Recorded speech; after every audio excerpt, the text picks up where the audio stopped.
ओम श्री साईराम।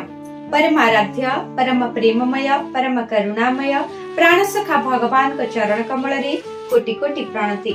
मु समापिका आपण मान को स्वागत करूची साई दिव्य वार्तार 30तम अध्याय को। आज आमे एक अति महत्वपूर्ण विषय दया और कष्ट सहनशीलता विषय को एठारे आलोचना करिबा। एही दुईटी गुण आमको आध्यात्मिक जीवन रे अनन्य बळी दिए और परिस्थिति को सहजरे सम्मुखीन हेबारे सबुबेले साहाय्य करिथाय। आमे देखिछु जीवन रे कष्ट और पीड़ा थाए, किंतु जे माने दया और सहनशीलता पालन करंती सेमानकर कष्ट हृदय को शांत करे एवं सेमाने अन्य मानक मध्य अति सुंदर भावे साहाय्य करि पारंती। ए संपर्क रे आसंतु सुनिबा एक सुंदर कहानी टिए। गीता नामक एक महिला जी समस्त कष्ट परे मधुर हृदय रखी दुर्बल और असहाय लोकंकु सहयोग करुथिले। तांकर दया दृष्टि समस्तंकर जीवन को परिवर्तन करि पारुथिला। विभिन्न परिस्थिति चैलेंज रे दया और कष्ट सहनशीलतार महत्व विषय रे आलोचना करिबा आवश्यक।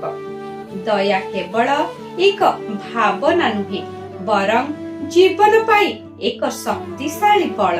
जेतेबेले आमे अन्य मानक प्रति दया देखाइबा सेतेबेले स्वयं आमर मन और आत्मा को आमको शांति मिलिथाय। कष्ट सहनशीलता निमित्त आमे जानिबा दरकार जे जीवनर असुविधा और समस्या आपनको शक्ति और नूतन दृष्टिकोण देई पारे। सेथिरे धैर्य रखिबार कौशल शिखिबा आवश्यक। आसंतु आजिर अभ्यास पाई एक दयापूर्ण चिंतन करिबा। आपण जेतेबेले अन्य मानक पाई दया व्यक्त करूछंती सेथिरे आपण निज मन को किपरि शांत करूछंती।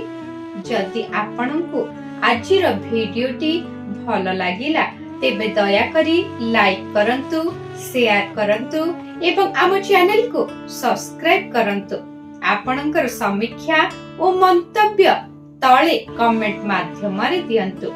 दया और कष्ट सहनशीलता आपणक जीवन रे की परिवर्तन करिछि से संपर्क रे आम सह चर्चा करंतु। सर्वे भवन्तु सुखिनो। जय साईराम।